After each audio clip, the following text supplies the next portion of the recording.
Send us a picture of what you look like now, and maybe we'll have an idea of what we think would look really good on you. That is something we do every day, all day. Look at people's face shapes and tell them if it's not a curtain bang, it might be a side part bang, or it might be what I call the Meredith Grey bang, where they're kind of long and they just go back. Feel free always to do that, and we would love to give suggestions. So guys, next thing we're going to talk about, we kind of hit on it a little bit, was trying to maintain positive mental health during the shutdown last year. Basically for us, we were March 19th. We were standing here at work, and rumors started flying around that we're going to get shut down. And we're like, no, the governor hasn't said anything yet. But it wasn't the governor. It was our county, okay? So I remember along about 3 o'clock, somewhere in there, we get an email from State Board, I guess, emailed us. State Board Emailed us and said, you have till you lock your doors at 5 p.m. today. So we're like, well, shit. Basically, you know,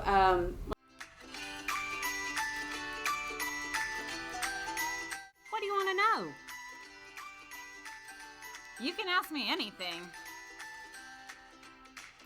Hairstylists know best. Here's what you can do.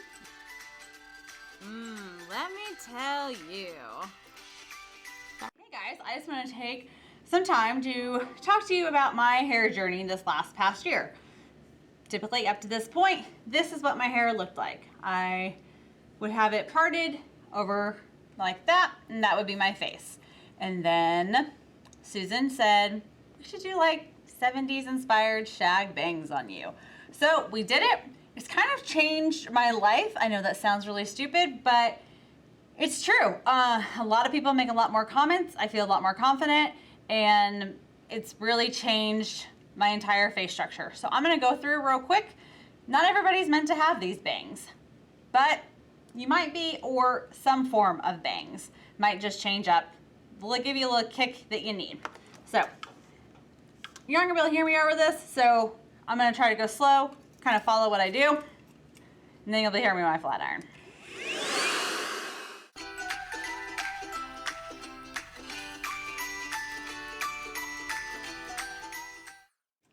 So biggest part there, I just want to blow dry everything to this side, just to get them all nice and down in front. And you can see this is what we're calling a curtain bang right now. It's a 70s throwback, gives you a nice archway. Then I'll use my flat iron, pick it up, start just to get some of those little squigglies out that are underneath.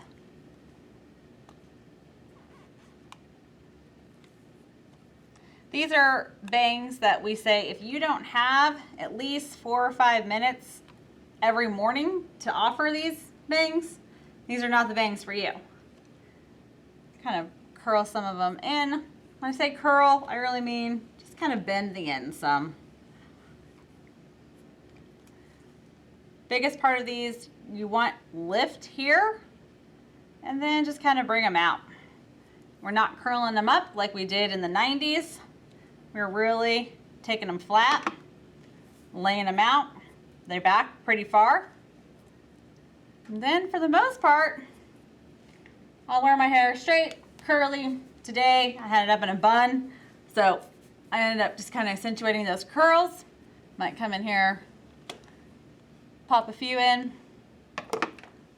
So guys, this is the style that I wear now. And like I said, it gives me a totally different vibe, a different attitude, and I know it sounds cheesy as hell, but this hairstyle kind of changed my life.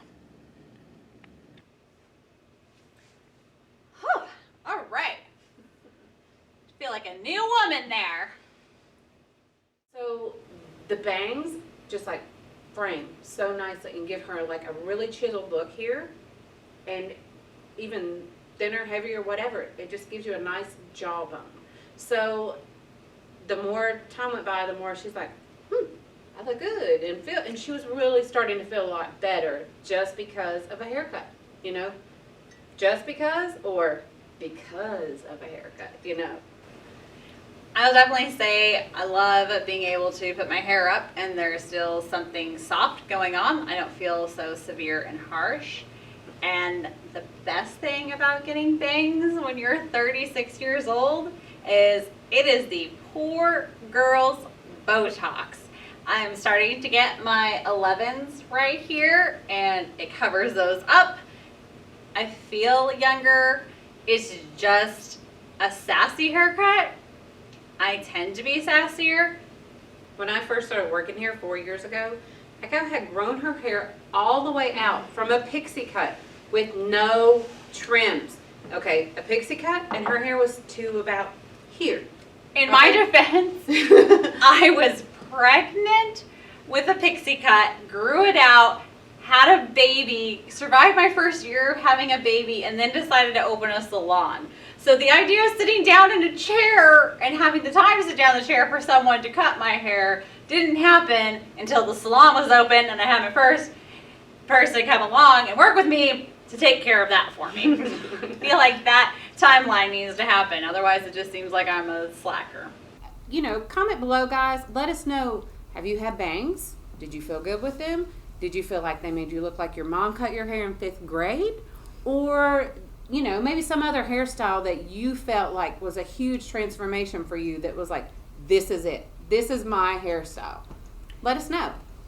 Also, you can always email us, hairstylistsknowbest@gmail.com. Send us a picture of what you look like now, and maybe we'll have an idea of what we think would look really good on you. That is something we do every day, all day. Look at people's face shapes and tell them if it's not a curtain bang, it might be a side part bang, or it might be what I call the Meredith Grey bang, where they're kind of long and they just go back. Feel free always to do that, and we would love to give suggestions. 19th? March 19th. We were standing here at work, and rumors started flying around that we're going to get shut down. And we're like, no, the governor hasn't said anything yet. But it wasn't the governor. It was our county, okay? So I remember along about 3 o'clock, somewhere in there, we get an email from State Board, I guess, emailed us. State Board. State Board emailed us and said, you have till you lock your doors at 5 p.m. today. So we're like, well, shit. We were just like, what? No. So we locked the doors at 5 p.m. that day. Oh. Everybody's done, and we really didn't even talk to each other. We were just like, okay, you know, maybe a week or two is what we were thinking. So, you know, week goes by. 2 weeks go by. 3 weeks. 4 weeks. They're like, oh, just call the unemployment line for self-employed people and do this, this, and this. I remember one day, y'all, 72 times I called the phone number. 72 times. I'm very grateful. When we were shut down, I was overwhelmed with the amount of clients that reached out consistently asking, are you okay? Yeah. Do you need anything? Is there anything we can do for you? These are people that I see once every 3, 4, 5, 6, 7, 8 weeks, right? Yeah. They were worried about me and my family. So, of course, I wanted a lot of them to be my first back. I was very flabbergasted, I think we both were, of how many people would send money, send gifts. They were just making sure that we were going to be here, able to be here the day that we could reopen. I mean, I got gift cards for the grocery store, guys. My clients wanted to make sure that I was able to feed my kids, you know. Yeah. I also, like, that pulled me back down to earth, too. It's like, these people have been in my life pretty much, like, this long compared to people that, you know, in my outside circle. Yeah. And it's like they care enough about me to check on me. And then that made us want to make sure that we got everybody in first, you know. So 6 weeks go by. 7, 8. 9 weeks. we got to reopen the salon. There was a lot of criteria, but hell, at that point, we didn't give a bleepity bleep what they wanted us to do. When we came back, the first day was probably the best day I've ever worked. Pretty much. All so happy. Our clients that were here were happy. We all felt confident with what we were doing. And since then, we really haven't allowed ourselves too many moments where we weren't just so happy to be at work, because we now know what it's like to be told that you can't work. I didn't even know that was possible for a while. I didn't know that someone could tell me I couldn't come into a salon that I own and do hair. So even on the days where things aren't looking normal, I'm just thankful I'm here. I'm doing it. We reiterated to our clients, like, look, let's just be happy. Let's be positive. We're here. You get to come in and sit in our chair again and be with us again and get your hair done. And the messes we had to clean up, whew, some of them not too good. One of my clients was like, well, some days I just pick up here and cut. And then I pick up over here and cut. And, you know, that made sense, right? I had a client come in who is about a medium chestnut brown hair. Think like a Jessica Biel brown. And she'd been box coloring 2 boxes, like 2 times through. And it was like Lucy Lou black. And she's like, I got it pretty close, right? Sure you did. Sure. This is so close to what I do. It's only going to take about a year to get you back to what you looked like pre-COVID. That's where Echo's honesty comes in and be like, no, it's not close. But we'll get you back there. That's kind of where that comes in, where I'm like, no, it's going to be fine. In my high-pitched voice saying, no, we'll make this work, you know. I literally looked at the woman and said, what the fuck did you do to my beautiful color? But it was COVID. I don't think I had anyone actually color their own hair. What? I had people text me and say, hey, what could I put on to cover my roots? Oh. And I would literally say, nothing. The only thing I would recommend was like the hair mascara wands or something like that. But none of them colored their hair. No one asked permission. They just did it.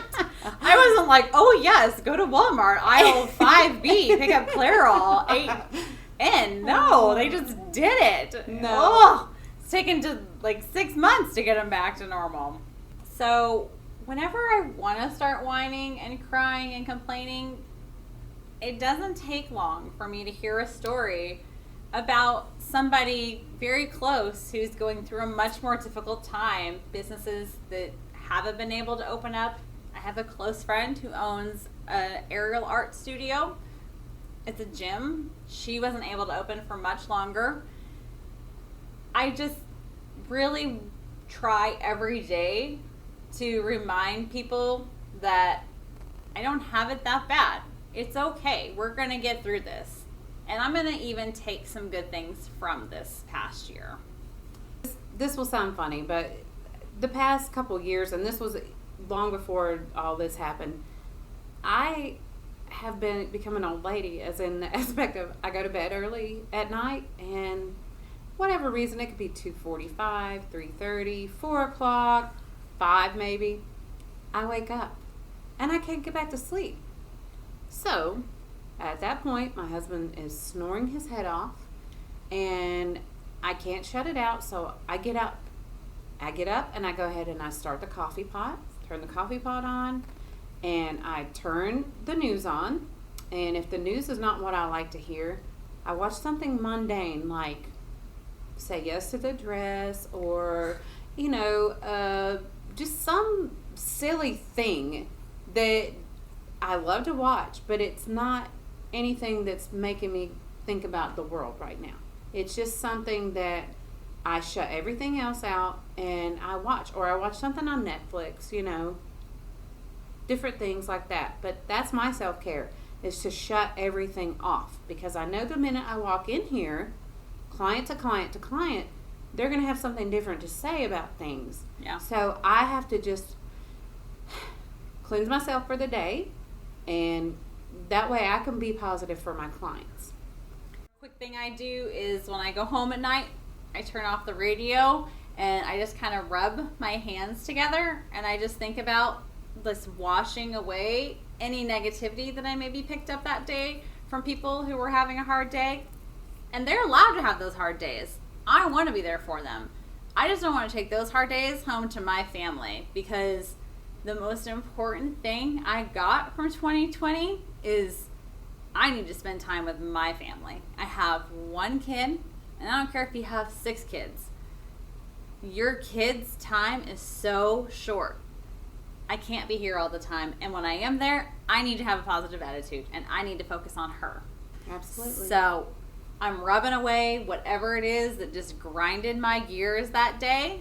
And I would love to know what other people's tactics are. Bubble baths, grinding, and watching Say Yes to the Dress. It's totally not stressful at all. So I'm just really thankful that you guys are here. We're, again, excited to be here, talk to you guys, interact with you. I hope that one little thing we said today maybe inspires you to walk around a little more positive, whether it be a new hairstyle or your level of self-care. Come on, guys. Take care of yourselves, okay? Be sure to like and subscribe and turn your notifications on, because every Wednesday we're going to be releasing a new episode, and look out for our snippets in between.